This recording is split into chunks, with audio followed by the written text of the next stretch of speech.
देख रहे हैं आप और मैं हूं आपके साथ शिफन शर्मा और मेरे साथ है मेरी सहयोगी रूपाली शर्मा। तो चलिए बिना किसी देरी के शुरुआत करेंगे प्रोग्राम की।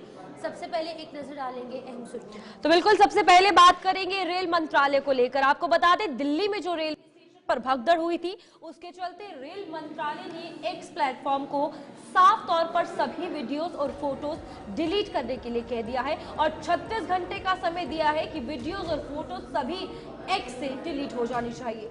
तो बिल्कुल इसी बीच अब बात करेंगे दिल्ली को लेकर, क्योंकि दिल्ली में अभी फिलहाल नए सीएम जो है वो दिल्ली वासियों को मिले हैं और इसको लेकर विधानसभा सत्र की शुरुआत भी 24 फरवरी को होने जा रही है और उससे ठीक पहले प्रधानमंत्री नरेंद्र मोदी जो है वो रेखा गुप्ता यानी कि नई जो मुख्यमंत्री है उनसे मुलाकात। बिल्कुल इसके बाद एक अहम मीटिंग जो है होने वाली है। आपको बता दें पुणे में ये मीटिंग होने वाली है। वेस्टर्न जोनल काउंसिलिंग की ये मीटिंग है 27वीं, जिसमें गृह मंत्री अमित शाह भी शामिल होंगे और खास तौर पर इसका जो विषय है वो ये है कि राज्यों के बीच जो आपसी विवाद चल रहा है उसे सुलझाया जाए। तो बिल्कुल इसी बीच आगे बढ़ेंगे जहां पर अब बात होगी किसान आंदोलन को लेकर। अब किसान और केंद्र सरकार एक साथ बैठकर विचार विमर्श करेंगे और कुछ बीच का रास्ता निकालने की कोशिश एक बार फिर से की जाएगी। 13 सूत्रीय मांगों को लेकर 1 साल से ज्यादा किसानों को हो चुके हैं आंदोलन पर बैठे हुए। बिल्कुल इसके बाद महाकुंभ के बारे में बात करेंगे और महाशिवरात्रि 26 फरवरी को आने वाली है। आखिरी दिन महाकुंभ का है तो इसके चलते स्नान की पूरी तैयारियां कर ली गई है। श्रद्धालु वहां पर पहुंच रहे हैं और पूरी भव्य तैयारियां महाशिवरात्रि के वक्त पर महाकुंभ में की गई है। तो सबसे पहले आगे बढ़ेंगे जहां पर बात करेंगे रेल मंत्रालय को लेकर। तो आपको बता दें रेल मंत्रालय ने मीडिया प्लेटफॉर्म एक्स पर जितनी भी फोटोज और वीडियोस दिल्ली रेलवे स्टेशन पर जो भगदड़ कांड हुआ है उसको लेकर डिलीट करने को कहा है और यहाँ पर दिशा निर्देश जो है वो जारी कर दिए गए हैं। फिलहाल आपको बता दें कुल मिलाकर 268 वीडियो जो है वो देखने को मिली, जिसके बाद कहा गया कि सभी वीडियो जो है डिलीट कर दी जाए। तो अब ये निर्देश रेल मंत्रालय द्वारा जारी कर दिए गए हैं। 288 वीडियो है कुल मिलाकर। अकाउंट एक्स पर, प्लेटफॉर्म एक्स पर, यूट्यूब पर भी एडवाइजरी पहले दी गई थी कि जल्द से जल्द ये वीडियोस डिलीट की जाए और अब 36 घंटे का वक्त है और इसके बीचों बीच ये वीडियोस और फोटोज डिलीट करनी होंगी। तो बिल्कुल आपको बता दें कि साफ तौर से इंडियन रेलवेज ने जो एक्स प्लेटफॉर्म है, जो सोशल मीडिया के सभी प्लेटफॉर्म्स हैं, वहां से तमाम ये आपत्तिजनक जो वीडियोस लगातार वायरल हो रही थी दिल्ली भगदड़ मामले के बाद, जिसमें कि कई लोगों की मौत हुई, कुछ बच्चे भी जो है वो शामिल थे। 18 का आंकड़ा सामने आया था। कुछ बच्चे, कुछ महिलाएं और कुछ पुरुष भी शामिल थे, जिसके बाद कि इन लोगों को 10-10 लाख रुपए की धनराशि भी दी गई, कॉम्पनसेशन एक्स ग्रेशिया दिया गया। लेकिन अब एक और बड़ा कदम जो है वो रेल मंत्रालय द्वारा उठाया गया है। साफ तौर से दिशा निर्देश जारी कर दिए गए हैं कि दिल्ली भगदड़ मामले में जो भी वीडियोस और जो फोटोग्राफ सोशल मीडिया के अलग अलग प्लेटफॉर्म्स पर वायरल हो रही थी, अब उन्हें जल्द से जल्द तुरंत डिलीट किया जाए। और रेल मंत्रालय ने सोशल मीडिया प्लेटफॉर्म एक्स को नई दिल्ली स्टेशन भगदड़ के 288 वीडियोस हटाने के निर्देश दिए हैं, जो कि आपत्तिजनक है।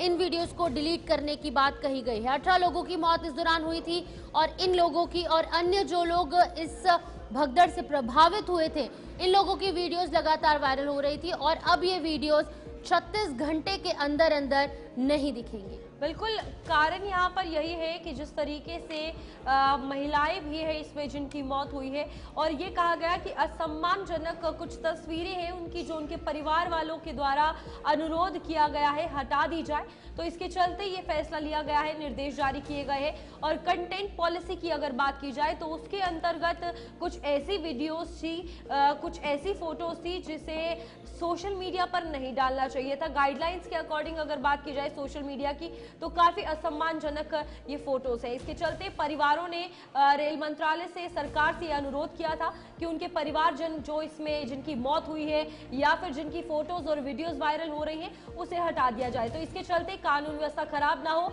तो इसके चलते ये पूरा फैसला लिया गया है। और लोगों ने फिलहाल आपको बता दें कि मीडिया से परेशान होकर, जो सोशल मीडिया पर लगातार वीडियोस वायरल हो रही थी उससे परेशान होकर ये रिक्वेस्ट की कि सभी वीडियोस और फोटोज डिलीट कर दी जाए। प्लेटफॉर्म एक्स पर ये फैसला भी ले लिया गया कि 36 घंटे के अंदर अंदर सभी फोटोज और वीडियोस डिलीट कर दी जाएंगी। जिस तरीके से भगदड़ का मामला सामने आया था, आपको बता दें उस वक्त कोई भी मीडिया कर्मी वहां मौजूद नहीं था, लेकिन अब यहाँ पर देखने वाली बात यह है कि किस तरीके से वीडियोस को लेकर संज्ञान जो है वो लेती है कि क्या सभी वीडियोस हट गई हैं या नहीं। ताबिश कमाल हमारे संवाददाता हमारे साथ जुड़े हुए। ताबिश, बताइएगा, कंटेंट पॉलिसी के अकॉर्डिंग अगर बात की जाए, ये फैसला लिया गया है, गाइडलाइंस के अकॉर्डिंग ये फैसला लिया गया है, लेकिन 36 घंटे के अंदर जो समय है, इंस्टाग्राम भी है, ट्विटर भी है, फेसबुक भी है, लेकिन सिर्फ एक्स को कहा गया है। बिल्कुल, देखिए 36 घंटे की बात कही गई है, सरकार की तरफ से कहा गया है एक्स को आपको 36 घंटे के अंदर लगभग 250 के करीब ऐसी वीडियोस हैं जिनको डिलीट करना होगा, जिसमें कुछ यात्री बेहोश हैं, कुछ महिलाएं बेहोश दिखाई गई हैं, कुछ वहां पर जो जिनकी मृत्यु हुई है उनकी डेड बॉडी पड़ी हुई है, उन सबको 36 घंटे के अंदर एक्स को रिमूव करना होगा। हालांकि एक्स की तरफ से अभी तक कोई आधिकारिक जवाब नहीं आया है, लेकिन सरकार ने एक्स को यह आदेश दिया है कि आपको 36 घंटे के अंदर उन तमाम आपत्तिजनक कंटेंट को हटाना होगा जिस कंटेंट की वजह से माहौल खराब हो सकता है। देखिए, लगातार आज 41वां दिन है महाकुंभ को लेकर के, और महाकुंभ में लगातार अभी भी जो रेल हैं, ट्रेन सेवाएं हैं, उसमें भारी भीड़ चल रही है। ऐसे में रेलवे प्रशासन ने ये मांग की है कि इन वीडियोस की वजह से लगातार अलग अलग तरह का भ्रामक मैसेज फैलाए जा रहे हैं, यानी झूठी अफवाह फैलाने की कोशिश की जा रही है, और इसी वजह से रेलवे को उनकी बार बार जवाब देने में दिक्कत बहुत ज्यादा आ रही है, और इसलिए इन वीडियोस को हटा देना चाहिए। हालांकि कुछ परिवारों ने भी मांग की थी कि जो वीडियो सोशल मीडिया पर, एक्स पर इस तरह के आपत्तिजनक हैं, जिन पर उनके परिवार वालों की वीडियोस पड़ी हुई हैं, उनको हटवाया जाए। इसके बाद सरकार ने आज इस पर अपनी तरफ से एक्शन लेते हुए एक्स को ये आदेश दिया है कि आपको 36 घंटे के अंदर ये तमाम वीडियोस हटानी होंगी। देखिए, इन वीडियोस को हटाने का एक मकसद और भी है, जिससे रेलवे में लगातार जो एक अफवाह का माहौल है वो गर्म ना रहे, बल्कि उसको शांत करने की कोशिश की जाए। लगातार कुंभ की वजह से 300 से ज्यादा स्पेशल ट्रेन चलाई गई हैं। कई ट्रेनों के एक ही रूट पर चलने की वजह से ट्रेन लेट चल रही हैं, और ट्रेनों में काफी समस्याओं का सामना इस वजह से हो रहा है कि जब ये भगदड़ का मामला पेश आया, 18 लोगों की मौत हुई, कई लोग इससे प्रभावित हुए, कई लोग घायल हुए, उसके बाद से दिल्ली रेलवे स्टेशन ही नहीं, आसपास के जो इलाके हैं या फिर जो लोग ज्यादा से ज्यादा प्रयागराज पहुंच रहे हैं, ऐसे रेलवे स्टेशंस पर कड़ी सुरक्षा देखने को मिली। आरपीएफ यानी कि रेलवे जो पुलिस फोर्स है, उनके द्वारा भी यहाँ पर कड़ी निगरानी हर एक रेलवे स्टेशन पर की गई, और अब एक और कदम उठाया गया है, एक और स्टेप की इन सभी वीडियोस को डिलीट किया जाए। क्या लगता है कि इससे कितना फायदा हो सकता है, क्योंकि साफ तौर से रीजन ये बताया जा रहा है कि कानून व्यवस्था खराब हो सकती है और रेलवे ऑपरेशन जो है वो प्रभावित हो सकता है।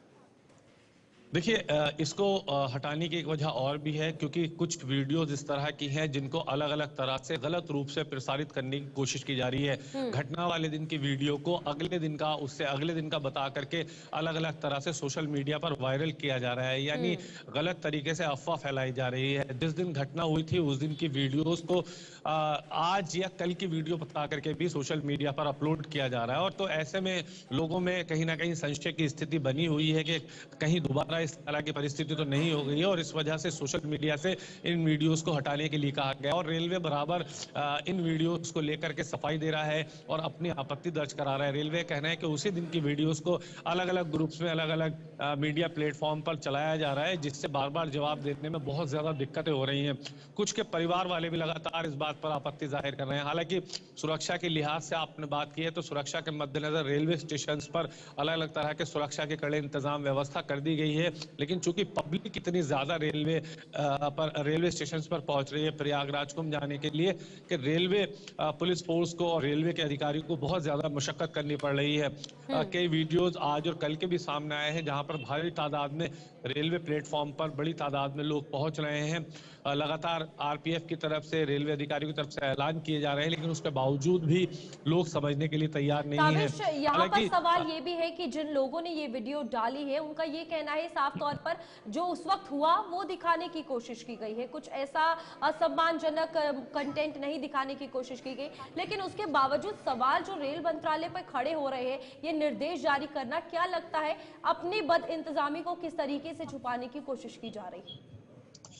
देखिए, जहां तक बद इंतजामी की बात है, रेलवे की शुरुआत से पहले दिन से ये कहना है कि एक ही रेलवे ट्रैक है प्रयागराज का। अलग अलग रूट से आने वाली जो ट्रेन है वो एक ही ट्रैक पर चलती हैं और 300 से ज्यादा चूंकि स्पेशल ट्रेन चलाई गई हैं, तो जाहिर सी बात है कि जब इतना बड़ा कोई इवेंट किया जा रहा है देश के अंदर, तो थोड़ी बहुत दिक्कतों का सामना जरूर होता है। जिस प्लेटफॉर्म पर कल तक 10 से 12 ट्रेन चला करती थी, आज 300 से ज्यादा ट्रेन चल रही है, तो थोड़ा समय की दिक्कत होती है, ट्रेनों के आवागमन में समस्या होती है और बड़ी तादाद में लोग, लाखों और करोड़ों की संख्या में प्रयागराज पहुंच रहे हैं। तो जाहिर सी बात है कि रेलवे के लिए, प्रशासन के लिए चुनौती जरूर है, लेकिन उस चुनौती को निपटने के लिए जिस तरह की तैयारियों का दावा किया गया था वो फिलहाल धरातल पर नजर नहीं आ रही है। ठीक है ताबिश, बहुत बहुत शुक्रिया तमाम जानकारी देने के लिए। तो ताबिश कमाल यहाँ पर अपडेट कर रहे थे किस तरीके से रेल मंत्रालय ने सीधे तौर पर सोशल मीडिया प्लेटफॉर्म एक्स को निर्देश दिए हैं कि 36 घंटे के अंदर अंदर 288 जो वीडियोस और पिक्चर्स जो लगातार सोशल मीडिया पर वायरल हो रही हैं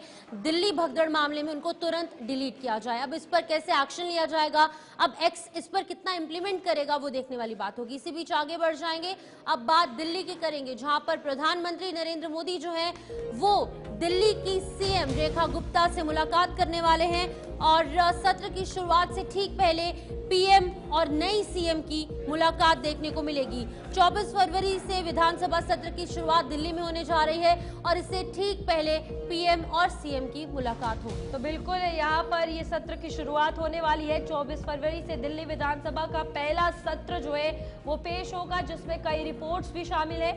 आपको बता दें यहाँ पर अरविंदर सिंह लवली जो है वो प्रोटेम स्पीकर होंगे और 24 फरवरी से सत्र की शुरुआत हो रही है। 24, 25 और 27 फरवरी को ये सत्र चलेगा और सदन में नए विधायकों का शपथ ग्रहण समारोह भी होगा। तो सदन में यहाँ पर सीएजी कैट की रिपोर्ट भी जो है वो पेश की जाएगी। तो यहाँ पर आपको बता दें कि दिल्ली में एक्शन में जो है रेखा गुप्ता सरकार नजर आ रही है, जिसके बाद सरकार बनते ही विधानसभा सत्र का ऐलान हो चुका है कि जल्द पेश किया जाएगा। शुरुआत जो है सत्र की जाएगी सबसे पहले, लेकिन मुलाकात जो है प्रधानमंत्री नरेंद्र मोदी से दिल्ली की मुख्यमंत्री रेखा गुप्ता करती हुई नजर आएंगी। आपको बता दें 24 फरवरी से 27 फरवरी तक 4 दिन के लिए विधानसभा सत्र जो है सभी यहाँ पर सत्र बुलाया गया है और सभी विधायक शपथ तो लेंगे ही, लेकिन 5 साल से लंबित कैग की 14 रिपोर्टों को भी पेश किया जाएगा। यहाँ पर दिल्ली की मुख्यमंत्री रेखा गुप्ता आज राष्ट्रपति द्रौपदी मुर्मू, उपराष्ट्रपति जगदीप धनखड़ और प्रधानमंत्री नरेंद्र मोदी से मुलाकात करेंगी। तो बिल्कुल हमारे साथ ताबिश कुमार एक बार फिर से ज्वाइन कर चुके हैं। ताबिश बताइएगा, ये जो रेखा गुप्ता सरकार है पहले दिन से ही एक्शन मोड में है, जैसे शपथ ग्रहण समारोह की यहाँ पर उसका अंत हुआ, उसका खात्मा हुआ, उसी के साथ ही जो कैबिनेट मीटिंग है वो देखने को मिली, जो यहाँ पर मंत्रिमंडल की बैठक हम कहेंगे वो देखने को मिली। तो अभी तक लगातार एक्शन मोड में नजर आ रही है और आज पीएम और सीएम की बैठक होने वाली है, क्या कुछ अन्य जानकारी है? देखिए, पहले दिन से ही लगातार सरकार अपने कामों का दावा करने की लगातार कोशिश कर रही है। कोशिश ये है कि जो संकल्प पत्र में दिल्ली की जनता से वादे किए गए हैं उनको पूरा किया जाए। पहली कैबिनेट में आयुष्मान भारत का पास होना, यमुना को लेकर के आरती करना, यमुना की सफाई का वादा करना, साथ ही कैग की रिपोर्ट जनता के सामने लाना, ये तमाम जो वादे थे, जो संकल्प पत्र में किए गए थे सरकार की तरफ से, वो पूरा करने की कोशिश की जा रही है। कल बहरहाल दिल्ली की मुख्यमंत्री रेखा गुप्ता ने राष्ट्रपति द्रौपदी मुर्मू और उपराष्ट्रपति जगदीप धनखड़ से मुलाकात की थी और आज इसी कड़ी में वो प्रधानमंत्री नरेंद्र मोदी से मिलने वाली हैं। देखिए, प्रधानमंत्री नरेंद्र मोदी से उनकी जो मुलाकात है वो बेहद अहम इसलिए भी मानी जा रही है क्योंकि प्रधानमंत्री नरेंद्र मोदी ने जब दिल्ली में चुनावी रैलियों में यमुना की सफाई करने, महिलाओं के मान सम्मान के लिए राशि देने का वादा किया था, उसको लेकर के लगातार कल से राजनीति दिल्ली में गरमाई हुई है। दिल्ली में पूर्व मुख्यमंत्री आतिशी सिंह ने आज की मुख्यमंत्री रेखा गुप्ता पर आरोप लगाए हैं कि पहली कैबिनेट में महिलाओं के मान सम्मान राशि की योजना करने के दावा करने वाली बीजेपी सरकार ने उसको पहली कैबिनेट में पास नहीं किया है। हालांकि ये जिस तरह की मुलाकात आज होगी, ये एक औपचारिक मुलाकात कहा जाएगा। ये नहीं कहा जा सकता कि इस पर कोई आधिकारिक या बहुत कुछ खास बातचीत होगी, क्योंकि एक प्रोटोकॉल होता है जब भी कोई नया मुख्यमंत्री बनता है तो वो राष्ट्रपति, उपराष्ट्रपति, प्रधानमंत्री, गृह मंत्री और तमाम मंत्रियों से औपचारिक रूप से मुलाकात करके, भेंट करके धन्यवाद देते हैं। सकते हैं। तो ऐसे में एक औपचारिक मुलाकात ज्यादा होगी। अब बहुत मुश्किल होगा कि इस पर कोई इस तरह की बातचीत हो। फिलहाल दिल्ली की मुख्यमंत्री लगातार एक्शन मोड में नजर आ रही है, मंत्री लगातार एक्शन मोड में नजर आ रहे हैं। प्रवेश वर्मा कुछ देर पहले पीडब्ल्यूडी अधिकारियों के साथ मुआयना करने के लिए पहुंचे हैं। साथ ही दिल्ली के स्वास्थ्य मंत्री डॉक्टर पंकज कुमार भी आज दिल्ली के मोतीलाल अस्पताल में पहुंचे हैं, जहां पर उन्होंने आज वहां का मुआयना किया। तो लगातार मंत्री, सरकार के आला अधिकारी एक के बाद एक लगातार दौरे करते हुए नजर आ रहे हैं। और आरोप ये लग रहा है कि दिल्ली में चूंकि पिछली सरकार ने काम नहीं किया, इसकी वजह से बहुत ज्यादा काम है जो उनको करने होंगे। तो ऐसे में पूरी सरकार एक्शन मोड में नजर आ रही है। प्रधानमंत्री नरेंद्र मोदी से मुलाकात करने के बाद रेखा गुप्ता क्या कहती है, उसका इंतजार करना यहाँ पर एक सवाल ये भी है कि ये कहा जा रहा है कि सत्र की अगर शुरुआत होगी, जब शुरुआत होगी तो विपक्ष महिला सम्मान जो निधि योजना है 2500 रुपए देना, उसको लेकर हंगामा काटेगा। लेकिन साथ साथ ये भी कहा है कि सत्ता पक्ष जो है वो शराब घोटाला और शीश महल को लेकर भी तैयार है। तो क्या लगता है राजनीति दोनों को लेकर कैसे गरमाएगी? बिल्कुल, देखिए चूंकि शीश महल का और शराब का एक ऐसा मुद्दा था जो बीजेपी ने पूरे चुनाव में जनता के दिमाग में ये बात डालने की कोशिश की कि करोड़ों रुपए का घर बनाया गया है, जनता की कमाई का पैसा है और शराब की दुकानें खोलकर दिल्ली को युवाओं को शराब में धकेलने की कोशिश की गई है। और ये कहीं ना कहीं जो एक बड़ा कार्ड था, ये इसको खेलने में बीजेपी सफल रही है। हालांकि अपोजिशन भी अपनी कई चीजें लेकर के इस बार जब 24 फरवरी से सत्र शुरू होगा तो तैयार रहेगा, जिसमें पहला मुद्दा महिलाओं के लिए सम्मान राशि होगा, जिसको लेकर कल दिल्ली की पूर्व मुख्यमंत्री आतिशी सिंह ने एक पोस्टर भी जारी किया है कि दिल्ली की महिलाएं अपना हक मांग रही हैं 2500 रुपए देने का, जो आपने वादा किया था। बहुत बहुत शुक्रिया तमाम जानकारी देने के लिए। तो अभी हम सीधे आपको उत्तर प्रदेश के लखीमपुर खीरी ले चलेंगे, जहां पर सीएम योगी आदित्यनाथ एक मंदिर में पहुंचे हैं और यहां पर पूजा अर्चना की जा रही है। तो सीधी तस्वीरें आपके सामने।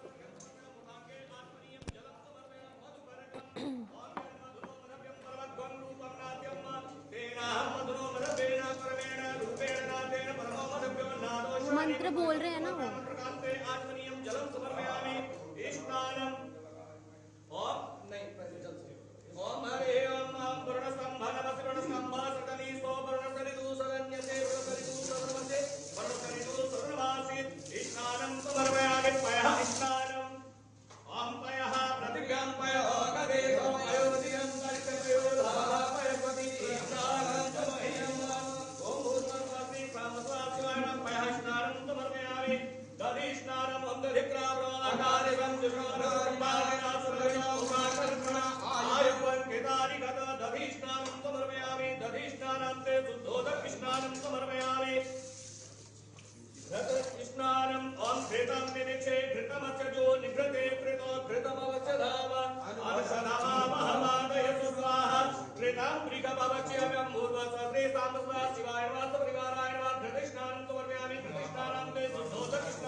क्षमादमुच्यतो गन्धं समर्पयामि भस्मं विलेपयामि ॐ क्रियायुगं जमदग्नेः कसवस्य क्रियायुगं मा चतुरेव क्रियायुगं तन्नो अस्तु क्रियायुगं मा भस्मं विलेपयामि अक्षतान् अक्षण्णवीमदन्तार्य प्रियानुप्रसोकृतसुभानवो विप्रान्विचवती जोजानि विन्द्रते हरि अक्षतान् समर्पयामि पुष्पम् ओखदी प्रतिमो फल ओम ओखदी प्रतिमो ध्वं पुष्पवती प्रसूवरी स्वातिव सजित्वरी विरुधा पारणी स्वा पुष्पं समर्पयामि पुष्पमाल्यार्थं समर्पयामि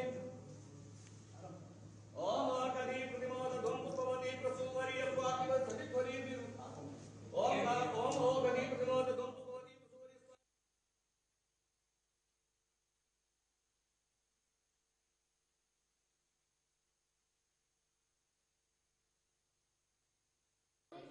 गोला शिव मंदिर में जो सीएम योगी आदित्यनाथ है वो यहाँ पर पहुंचे हैं और करोड़ों रुपए की परियोजनाओं का शिलान्यास करने के बाद लखीमपुर खीरी दौरे पर सीएम योगी आदित्यनाथ यहाँ पर शिव मंदिर पहुंचकर पूजा अर्चना करते हुए तस्वीरें आपके सामने। तो गोला शिव मंदिर कॉरिडोर का शिलान्यास करने के बाद की तस्वीरें सामने आ रही हैं और कई करोड़ रुपए की परियोजनाओं का शिलान्यास यहाँ पर किया गया, जिसके बाद की सुख समृद्धि की कामना करने के लिए शिव मंदिर में पूजा अर्चना करते हुए सीएम योगी आदित्यनाथ।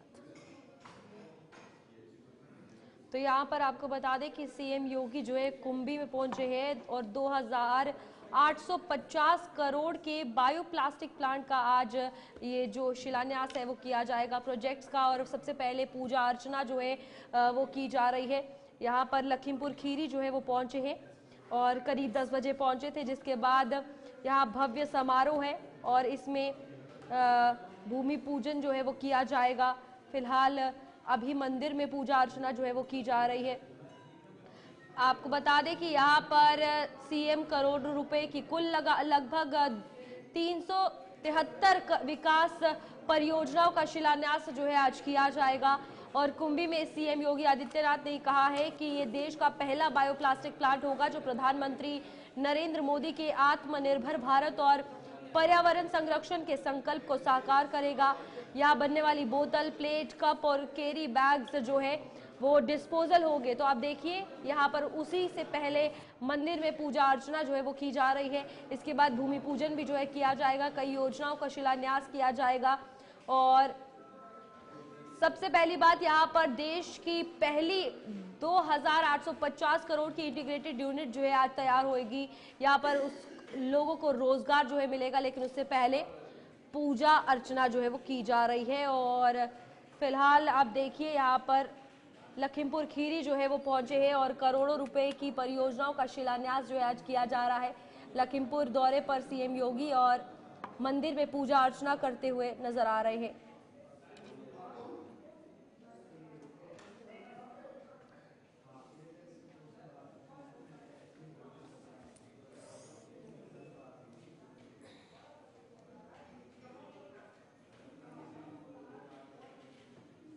तो चलिए इसी बीच अब आपको उत्तराखंड के विधानसभा ले चलेंगे, जहां पर की बजट सत्र की शुरुआत जो है वो हो चुकी है और एक बार फिर से आज की कार्रवाई पर एक सीधी नजर आप सभी की। ये सूचना दी है। पुरकाजी लक्सर हरिद्वार राजमार्ग संख्या 334A पर लक्सर में आरओबी का निर्माण 2009 में पूर्ण किया गया था। प्रश्नगत आरओबी जो राजमार्ग से किलोमीटर 31 में अवस्थित है तथा राजमार्ग किलोमीटर 33 में STMC वर्ष 2023-24 के अंतर्गत श्री नारायण सिंह ग्राम हडोवाला पोस्ट ऑफिस अशोक आश्रम विकासनगर देहरादून के साथ अनुबंध संख्या 37/EE/2023-24 दिनांक 4/5/24 रुपए 99.14 लाख मात्र का गठित है। क्षतिग्रस्त सतह को 1 माह के अंदर ठीक करा लिया जाएगा, ये सुनिश्चित हमने किया। धन्यवाद। माननीय सदस्य श्री शहजाद जी तथा माननीय लोक निर्माण मंत्री जी को सुनने के पश्चात मैं नियम 58 की सूचना को अग्राह्य करती हूँ। माननीय सदस्य फुरकान अहमद जी। माननीय अध्यक्ष जी, आपने मेरी महत्वपूर्ण सूचना को नियम 58 में सुना, मैं आपका आभारी हूँ। माननीय अध्यक्ष जी, जनपद हरिद्वार के अंतर्गत विधानसभा पिरान कलियर में शासन द्वारा राजकीय यूनानी मेडिकल कॉलेज स्वीकृत किया गया था। इस हेतु दिसंबर 2015 में आयुर्वेद यूनानी विभाग द्वारा 27 बीघा जमीन भी आवंटन कर दी गई थी। माननीय अध्यक्ष जी, इस हेतु 4.50 करोड़ रुपए का बजट भी विभाग के पास स्वीकृत है। 2016 में कॉलेज का शिलान्यास किए जाने के बावजूद भी वर्तमान तक धरातल पर कोई कार्य शुरू नहीं किया गया है। माननीय अध्यक्ष जी, वहां पर अतिथि तक कोई भी सरकारी मेडिकल कॉलेज नहीं है, जिस कारण प्रदेश में यूनानी पद्धति का विस्तार प्रचार नहीं हो पा रहा है। उक्त स्थान पर सरकारी यूनानी मेडिकल कॉलेज न होने के कारण वहां पर अध्ययन छात्र छात्राओं को अनेक परेशानियों का सामना करना पड़ रहा है।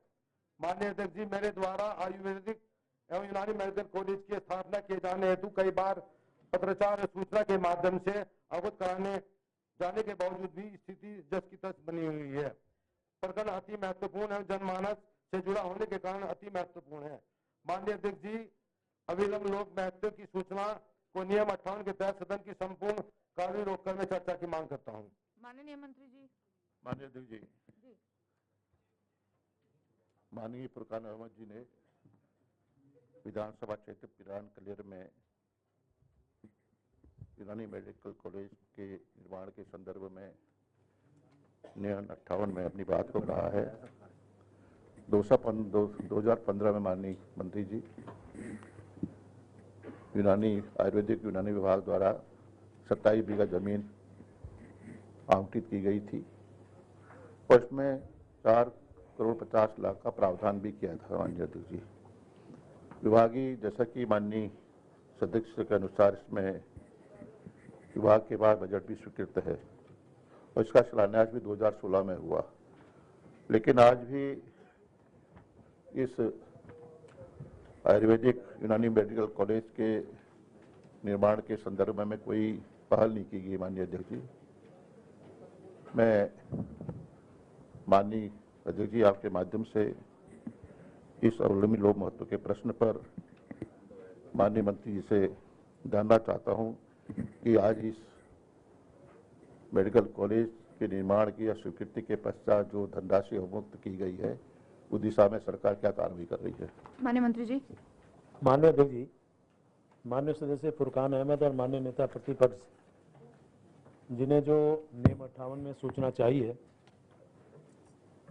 इसमें कहना है कि जनपद हरिद्वार के पिरान कलेर में राजकीय यूनानी मेडिकल कॉलेज की स्थापना हेतु तत्कालीन माननीय मुख्यमंत्री जी की घोषणा अंतर्गत जिलाधिकारी हरिद्वार के पत्र संख्या 93 जी मु व्य सहा 2015 दिनांक 4 दिसंबर 2015 के द्वारा कुल 1.801 हेक्टेयर अर्थात 4.502 एकड़ भूमि विभाग को हस्तांतरित की गई थी, किंतु उक्त भूमि राष्ट्रीय राजमार्ग बनाए जाने हेतु केंद्र सरकार द्वारा अधिग्रहित किए जाने के कारण भूमि पर यूनानी मेडिकल कॉलेज की स्थापना किया जाना संभव नहीं हो पाया है।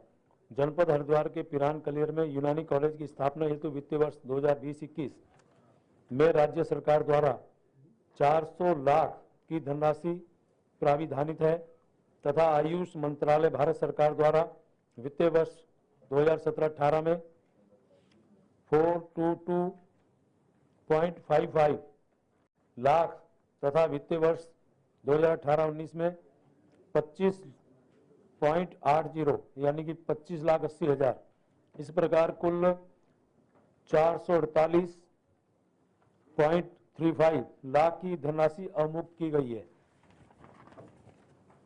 माननीय अध्यक्ष जी,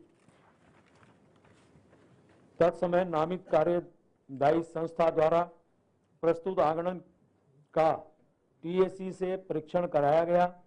टीएसी द्वारा परीक्षणोपरांत धनराशि रुपये 3366.42 लाख का आगणन स्वीकृत किया गया। उक्त राजकीय यूनानी मेडिकल कॉलेज का आगणन 3366.42 लाख, जो कि राष्ट्रीय आयुष मिशन गाइडलाइन के अनुसार मेडिकल कॉलेजों हेतु निर्धारित धनराशि 900 लाख यानी 9 करोड़ से अत्यंत अधिक था, जिसके फलस्वरूप राज्य सरकार की वित्तीय स्थिति को देखते हुए उक्त धनराशि भारत सरकार को वापस कर दी गई है।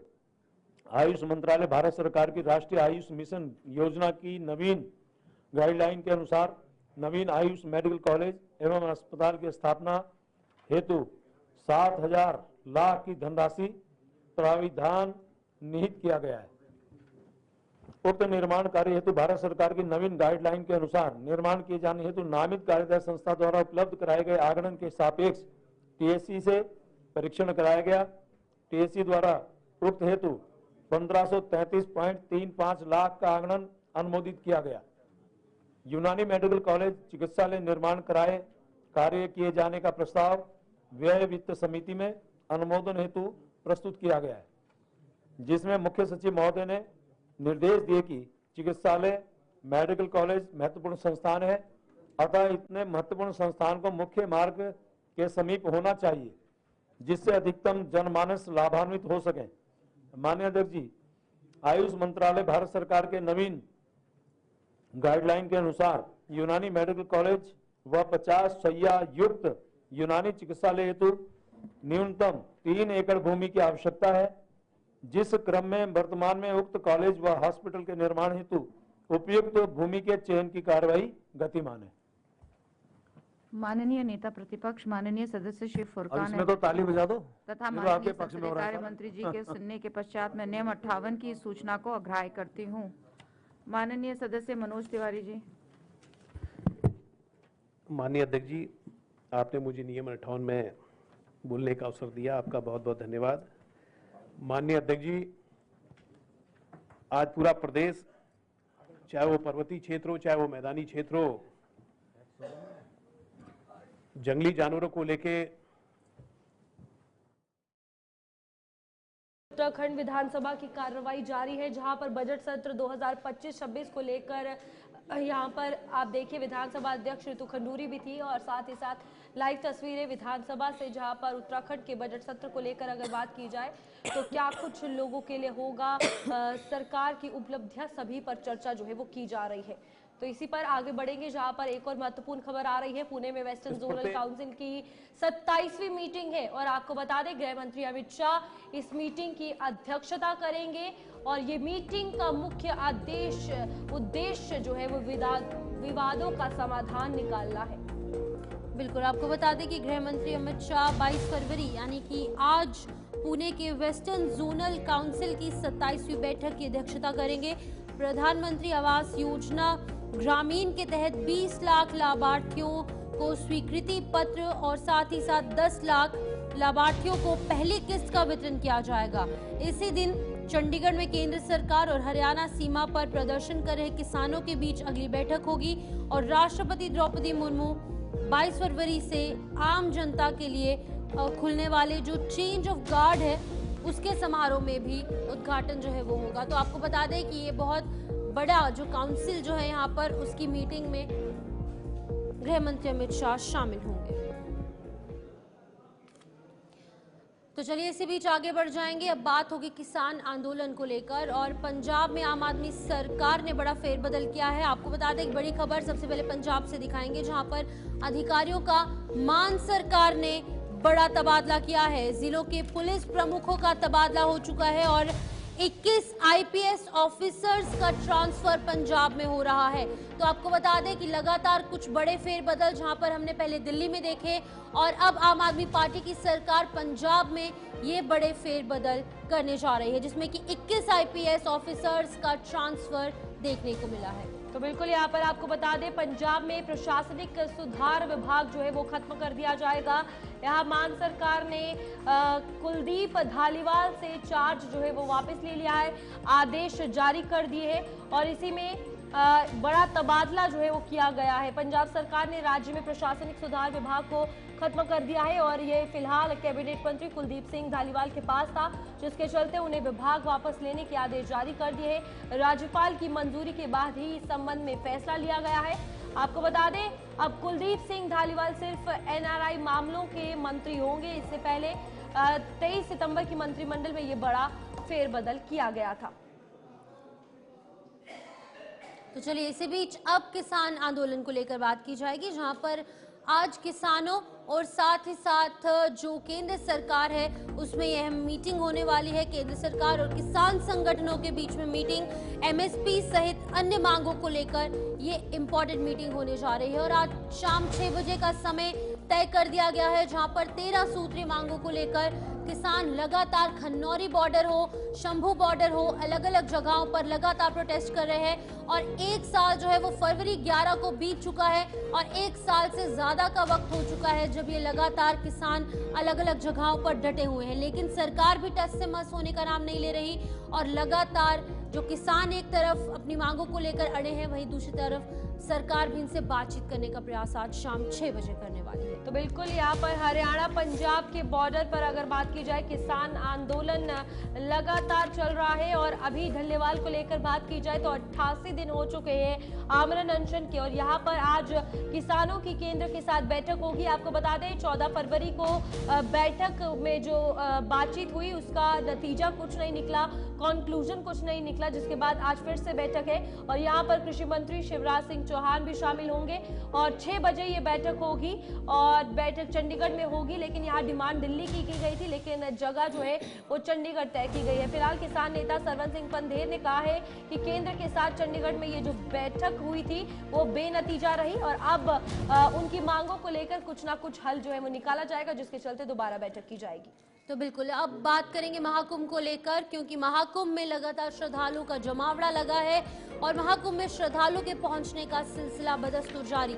शिवरात्रि के स्नान को लेकर खास इंतजाम लगातार किए गए हैं और लगभग ये आंकड़ा अब 60 करोड़ को टच कर रहा है, जहां पर 26 फरवरी को आखिरी महास्नान, शाही स्नान महाशिवरात्रि के पावन अवसर पर देखने को मिलेगा, जिसमें कि कई करोड़ श्रद्धालुओं के आने की उम्मीद जताई गई है। बिल्कुल यहाँ पर महाकुंभ में श्रद्धालु लगातार पहुंच रहे हैं। शिवरात्रि स्नान को लेकर खास इंतजाम किए गए हैं, चाहे वो फिर ट्रैफिक के हवाले से हो, पार्किंग के हवाले से हो, यहाँ वहाँ पर जितनी भी तमाम सुरक्षा व्यवस्थाओं के हवाले से हो, सभी के पुख्ता इंतजाम है। हर एक छोटी चीज पर पैनी नजर खुद सीएम योगी बनाए हुए हैं। महाकुंभ में श्रद्धालुओं के पहुंचने का सिलसिला जारी है और यहाँ पर आपको बता दें कि अभी तक काफी श्रद्धालु जो है वहां पर पहुंच चुके हैं, जिनमें से लगातार महाशिवरात्रि के दिन और श्रद्धालु के आने की संभावना जो है वो जताई जा रही है। अनुज हनुमत हमारे संवाददाता हमारे साथ जुड़ चुके हैं।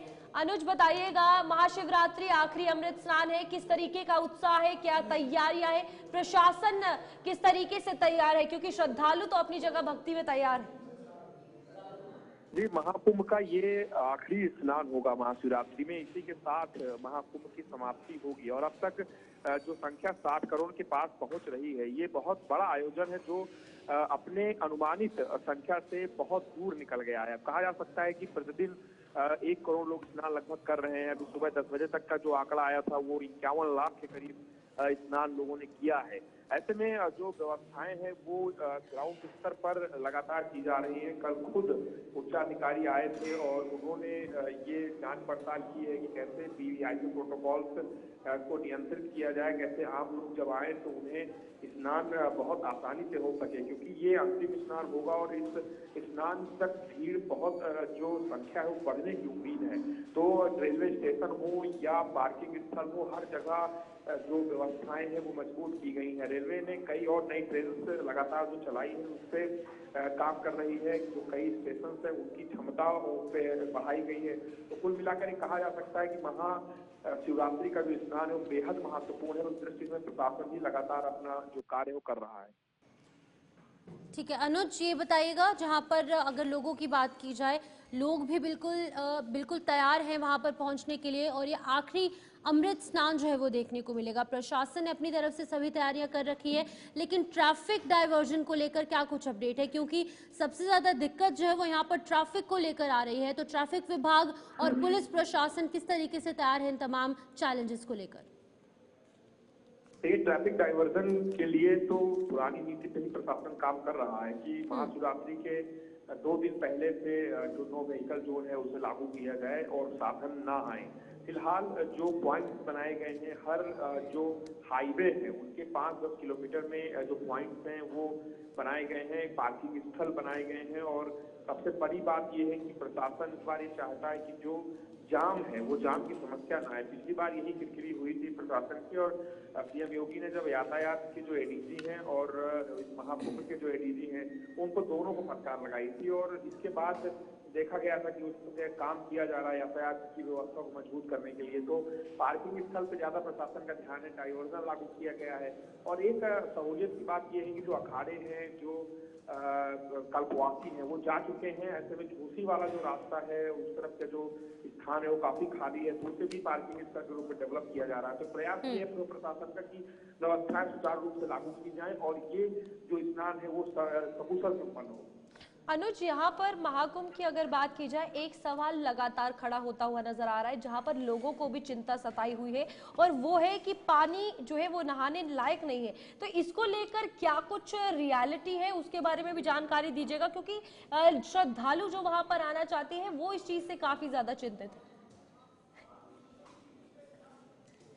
अनुज, आप सुन पा रहे हैं? ये विषय लगातार बना हुआ है कि जो जल है वो साफ है कि नहीं है।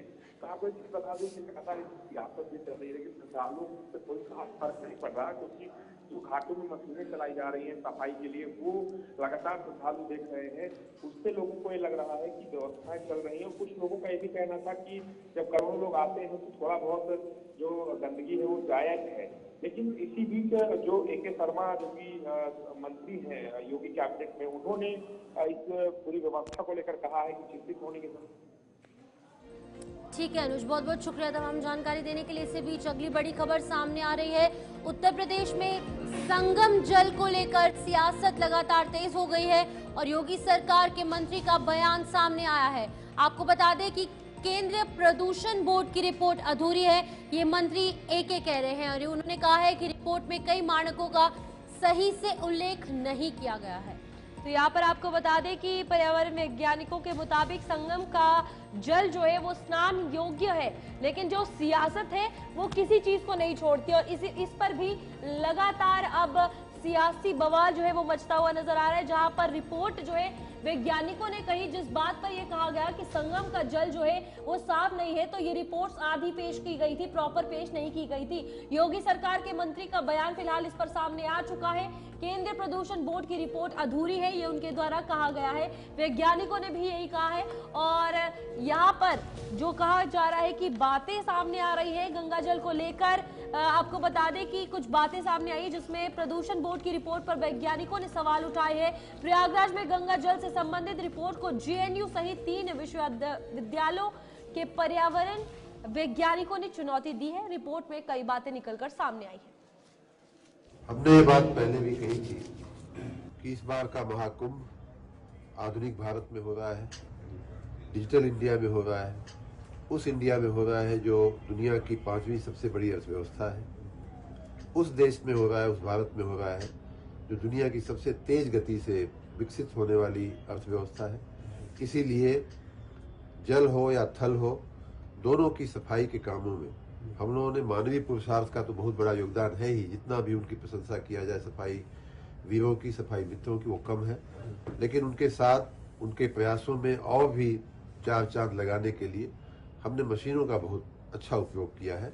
उसी में आपने जो कहा कि नदी की सफाई करने के लिए जो ट्रेस होता है उसमें उसको कलेक्ट करने के लिए हमने मशीनें लगाई हैं, और उनका परिणाम ये रहा है कि आप देख सकते हैं कि पानी में इतनी स्वच्छता है कि हमारे देश के ही लोग नहीं बल्कि विदेश के लोगों ने भी आकर के उसकी प्रशंसा किया है।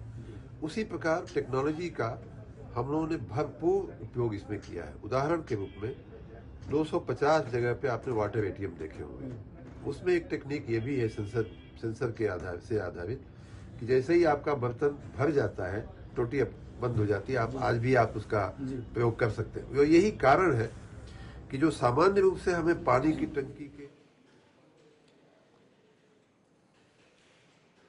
तो चलिए इसी बीच अब हम कर्नाटका को लेकर बात करेंगे, जहां पर बेंगलुरु से बड़ी खबर सामने आ रही है। तो आपको बता दें कि यहां पर कर्नाटका विधानसभा का जो बजट सत्र है वो 3 मार्च से शुरू होने वाला है, और इसी बीच में इसका समापन 31 मार्च को हो जाएगा। राज्यपाल यावरचंद गहलोत संयुक्त परिषद को संबोधित करेंगे और मुख्यमंत्री सिद्धरमैया 7 मार्च को आम बजट पेश करेंगे। तो बिल्कुल यहाँ पर इस बजट को लेकर अगर बात की जाए तो आपको बता दें एमएलसी सलीम अहमद ने मॉनिटरिंग और मॉनिटरी माइनॉरिटी फंड जो है उसको लेकर बात की है और बजट सत्र में ये कहा है कि फंड्स को बढ़ाए जाने की उम्मीद है। तो अब इंतजार होगा जो 3 मार्च को बजट पेश होगा और 31 मार्च तक चलेगा।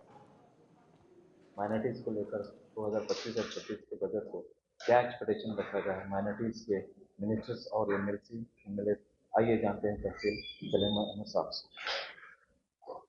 जी, माइनॉरिटीज के लिए 2025 और 26 का बजट जो है एक्सपेक्टेशन कितना है सर? हम लोग सीएम से मुलाकात की थी और हमने कहा कि बजट बढ़ाना है। लास्ट बजट में करीबन 3000 करोड़ यह मार्क किए थे। इस बार हम लोग बोले एटलीस्ट 7000 करोड़ तो प्रपोजल हम दिए हैं। हमने उनको कन्विंस भी किया है कि ज़्यादातर जो है एजुकेशन पे, एम्प्लॉयमेंट, स्किल ट्रेनिंग और स्कॉलरशिप इसके लिए बढ़ाने के लिए हमने उनसे कहा है। वो पॉजिटिव रिस्पांस किए हैं, देखते हैं अब कितना देंगे। सर कुछ कांग्रेस सरकार में पिछली सरकार जो सिद्धरामैया सरकार थी, शादी भाग्य स्कीम थी, क्या फिर लॉन्च होगी रियासत कर्नाटक में माइनॉरिटीज के लिए? अभी काफ़ी स्कीम्स हम लोगों ने दिए हैं क्योंकि फाइनली अप्रूवल के बाद हम करेंगे। अभी बोलना ठीक नहीं है कि नए नए प्रोग्राम्स हम दे चुके हैं। अभी वो प्रपोजल सीएम को बजट में इसको इन्वॉल्व करना होगा। फाइनली फाइनेंशियल कंस्ट्रेंट दे के जो है कौन से प्रोग्राम टेकअप करेंगे वो फाइनली सीएम तय करेंगे। और फाइनेंस डिपार्टमेंट भी है और अतीक साहब भी इम्पोर्टेंस रोल प्ले कर रहे हैं और जाफर वो भी है डिपार्टमेंट। तो हम लोगों को कन्विंस किए हैं कि फंड बढ़ाना है और इंशाल्लाह बढ़ेगा। सर वक्फ बोर्ड को लेकर बहुत सारा इशू चल रहा है रियासत भर में, मुतवल्ली के इलेक्शन को और अपने वक्फ बोर्ड के चेयरमैन को लेकर बहुत बड़ा इश्यूज चल रहे हैं। इसी शुमाली कर्नाटक के लोगों की मांग है कि शुमाली कर्नाटक का चेयरमैन बनाया जाए।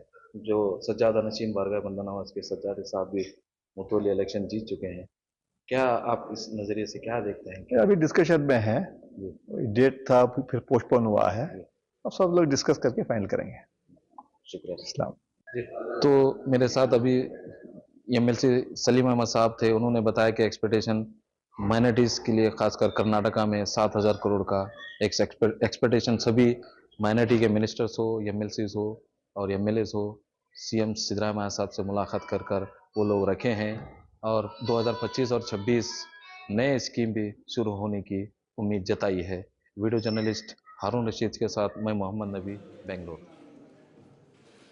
तो चलिए फिलहाल न्यूज़ रूम लाइव में इतना ही। मुझे मेरे सहयोगियों को दीजिए इजाजत। नमस्कार।